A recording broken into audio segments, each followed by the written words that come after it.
Bonjour à tous. Donc je suis Lucille Pic. Donc je suis en charge moi de la cave expérimentale de l'Institut coopératif du vin, qui est une entreprise de prestation de services vitivinicoles. Notre cave expérimentale est basée sur Montpellier. J'ai la chance depuis plusieurs années de travailler avec Valérie de Sud Bien Bio, mais aussi avec Nicolas et avec des gens de l'IFV sur des programmes d'expérimentation autour de la réduction des sulfites d'abord, puis de la bioprotection et d'un certain nombre de thématiques qui intéressent les gens du bio. Donc c'est à ce titre qu'aujourd'hui on m'a demandé de présenter quelques-uns des résultats que nous avons obtenus. Alors j'ai intitulé ma présentation un outil de maîtrise des flores indigènes, parce qu'il s'agit en fait de la question qu'on s'est posée lorsqu'on a décidé de mettre en place ces travaux autour de la bioprotection.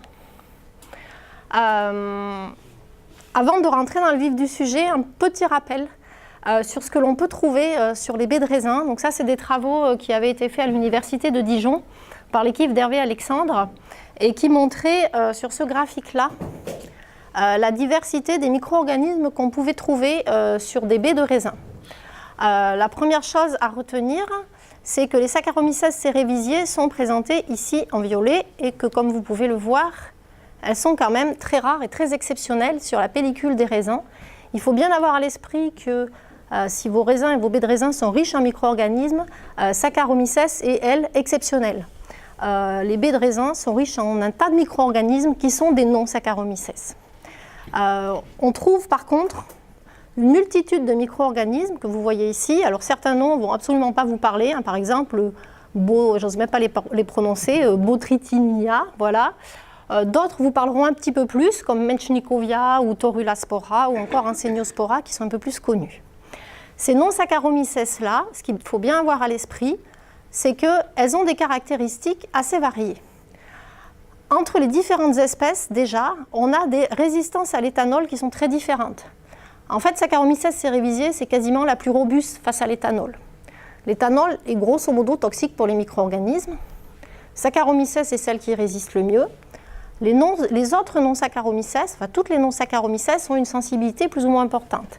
C'est pour ça que c'est en général Saccharomyces qui fait les fermentations alcooliques, parce qu'il arrive un moment où quand il y a trop d'alcool dans la matrice, les non-Saccharomyces disparaissent parce qu'elles sont tuées par l'éthanol. Ce qui est intéressant aussi de voir, c'est qu'à l'intérieur d'une espèce, par exemple à l'intérieur des Saccharomyces ou à l'intérieur des Torula, on a une grande variabilité de tolérance à l'éthanol. Certaines Saccharomyces ne supportent pas plus de 8% d'alcool. Certaines Torula sont capables de fermenter du 12 degrés. Et cette variabilité entre les espèces ou à l'intérieur des espèces, on la retrouve pour un certain nombre d'autres paramètres, qui sont notamment la capacité à produire de l'acétate ou de l'acétate d'éthyle. C'est pour ça qu'en œnologie, en vinification, on a quand même la volonté de faire en sorte que les non-Saccharomyces naturellement présentes sur la baie de raisin n'aient pas un métabolisme trop important au début des fermentations, parce qu'en fait, comme on ne sait pas quelles sont les espèces réellement présentes, il est probable, si on n'a pas de chance, que les espèces en présence conduisent à une forte production d'acétate ou d'acétate d'éthyle. On aime bien que les fermentations alcooliques s'enclenchent assez rapidement.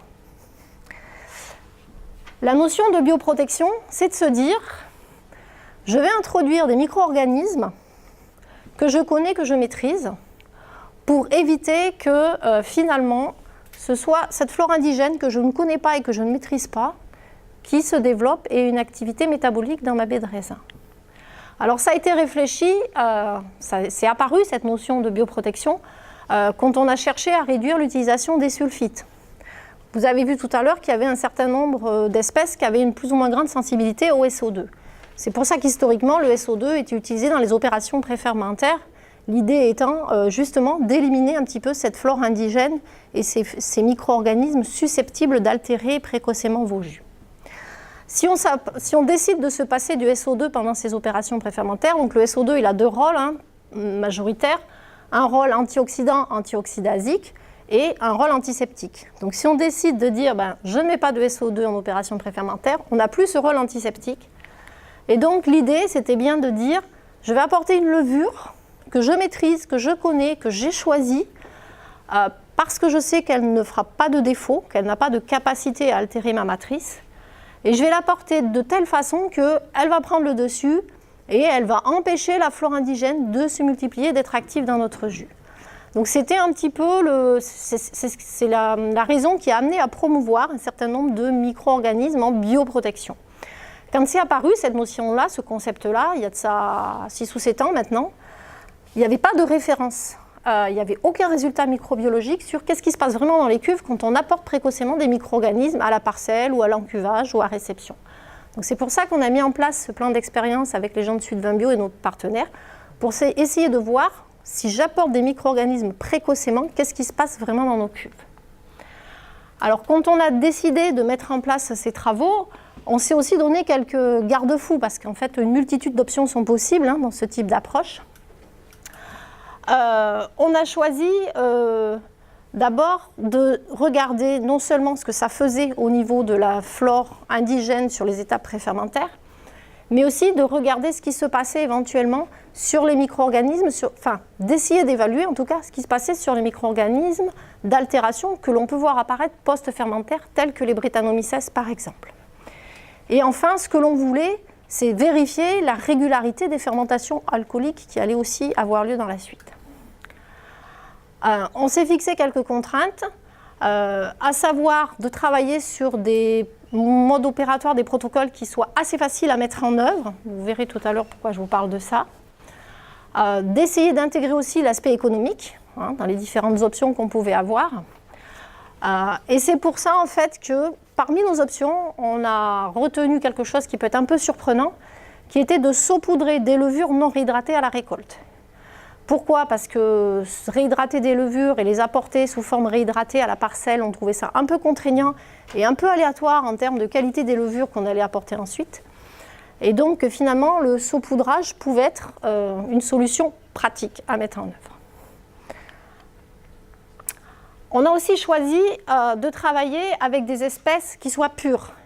Il existe des préparations commerciales en mélange. On a travaillé avec une année et on s'est dit que ce n'était pas possible parce que concrètement, on ne savait pas ce qu'on mettait dans les cuves puisqu'on n'avait pas de composition très précise sur ces mélanges. Donc c'était impossible de vérifier l'efficacité de ce qu'on faisait et d'avoir des données scientifiques sur ce type-là de protocole. Donc on a choisi de travailler avec des espèces pures et de travailler soit avec des non-fermentaires tels que des Menchnikovia ou des Menchnikovia fructicola ou Pulcherrima, soit avec des levures fermentaires qui soient non Saccharomyces telles que Torula spora. Et on a choisi une Torula spora que l'on connaît parce que toutes n'ont pas les mêmes besoins, de façon à savoir avec quoi on travaillait. Et enfin sur les Saccharomyces, on a aussi choisi de travailler avec la Saccharomyces, mais pour pouvoir travailler avec notre idée c'était de travailler avec des Saccharomyces non réhydratés. Or, ça bouscule un peu les habitudes parce qu'on a tous appris, comme a dit une collègue l'autre jour, quand on était petit à l'école, on nous a appris qu'une levure, ça se réhydratait, on est bien d'accord avec ça. Donc on a voulu voir ce qu'il était possible de faire par rapport à ça.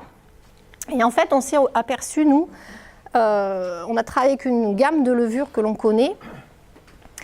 Ce graphique représente l'augmentation de la durée de fermentation alcoolique que l'on obtient avec chacune des levures, si on l'utilise non réhydratée, mais en augmentant la dose, par rapport à la durée de fermentation alcoolique qu'on aurait eu avec la même levure réhydratée, avec une dose plus faible. Donc en fait, on a multiplié la dose par un facteur de 1,5, c'est-à-dire qu'au mieux de travailler à 20 grammes hecto, on a travaillé à 30 grammes hecto, et on n'a pas réhydraté la levure, et on a regardé les durées de fermentation alcoolique. Ce qu'on a pu voir, c'est que nous, dans notre gamme, il y avait 3 levures qui finalement impactaient très peu, ces conditions-là d'usage impactaient très peu la durée de fermentation alcoolique, avec une augmentation quasiment nulle de la durée de fermentation alcoolique à 10 à 13%. Et ensuite, pour toutes les autres levures, on a un impact modéré, voire très élevé, totalement inacceptable. C'est-à-dire qu'on a certaines des levures où on fait plus que doubler la durée de fermentation alcoolique si on ne réhydrate pas les levures. Donc dans le cadre de notre programme, on a choisi de travailler avec la levure, qui est la levure OK ici, qui est la levure qui n'impactait pas, dont la non-réhydratation n'impactait pas les performances cinétiques dans ce contexte-là. On n'aurait pas pu le faire avec des levures, c'est en tout cas quelque chose qu'on ne recommande pas avec des levures dont on ne sait pas si elles